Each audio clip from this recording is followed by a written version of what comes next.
was going over the timeline, I was like, wow, yeah, this really went fast. It really went fast. What we're going to do is we've prepared some questions to keep a little bit on track.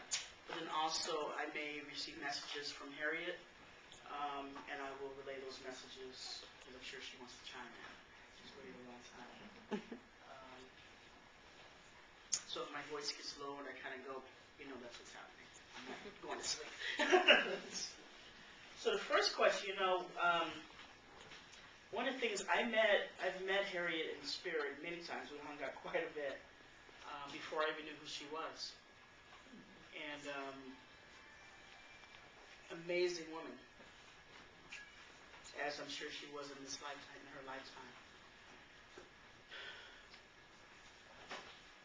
A lot of energy, a lot of fire, very, when I think of her, I think of the jig. She shows me the picture of the jig, someone dancing. But this journey is about you, Elise, and Harriet's journey together. There's no coincidence she chose you to tell my story. So the first question I'm curious about is what was your connection with her as a little girl growing up? Well, I didn't even know that my mother was adopted until I was 13. And so I thought that her adopted mother was her biological mother. It was quite a shock. I felt very betrayed, like somebody had really lied to me for a long time. It was not a good thing. And when I did find out, I still only saw her a couple of times. She lived in an apartment in Detroit. She was institutionalized in a mental institution for 37 years. So she was let out when Reagan basically let people out of the institution.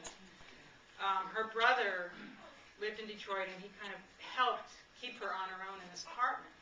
That brother, who was the one who signed the papers to put her in there, because her mother wanted to, but she couldn't as a woman sign the papers to institutionalize her daughter. So she got her son to do it, which he lived with for his entire life. And when I interviewed him, he just cried immediately, because he just knew it was wrong. But he never got her out either. So she lived there, and we visited. But it was so strange. She talked really low, and we were fairly young and kind of hid behind our mother in a way. We didn't know what this woman was about.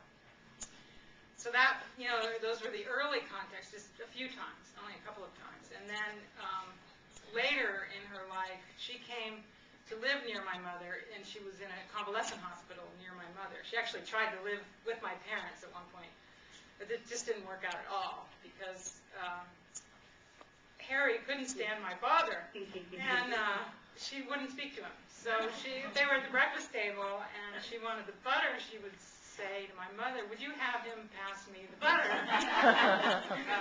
And she wouldn't speak to him. So my dad wasn't used to that at all, and so it didn't work out. And she was very skittish about men in general, because I know that many terrible things happened to her in the institution. So I think she was just very wary of men in general, and it was hard for her to have a man kind of being in the house. So she actually got into a very nice convalescent hospital where she had rules on the door. No man could come in by himself. That was that. And she set up the rules, and she seemed to actually be fairly happy there. So I started at some point just to interview her, to find out, see if I could find anything out from her about what had gone on in her life. I didn't really know that much because my mother didn't know very much. She didn't know hardly anything, and she never asked any questions.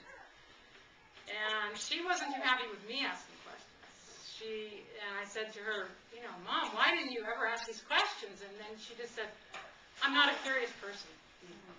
So it took some distance from Harriet to be able to ask those questions. So that was something I was able to do. So I actually have tapes of those conversations, but her voice is so low. I can't hear her voice at all. I'm listening, I just hear me saying things. So it's kind of frustrating. But her voice is there. So I listened to the other night just to hear it. Just to make sure it was real. And so really, she wanted, when I was interviewing her, she wanted to, it was in her 90s, she was in her 90s, and she wanted to get a job. She wanted to be a paralegal. I was a paralegal. She thought she could do that. So she said, how would I train for that? Where could I live? You know, I'd like to come out and do that. And, you know, it was the fact of it was she didn't get a chance to live her life. And so she was still trying to do it in her 90s. And that you just could feel the tragedy of the whole thing. Just such a weight that she carried, and that you don't know what happened in those 37 years. It's almost like nothing happened, but you know that all kinds of things happened, and that were 3,000 people in this institution she was in at one time. 3,000, over 3,000, like 3,100 something in this institution, and just a old, it looks like a medieval torture chamber. It's still there, or it was a few years ago, it's still there. It was closed down except for an outpatient clinic that they still used. But when my sister and I went there to research the book, we actually broke into the building.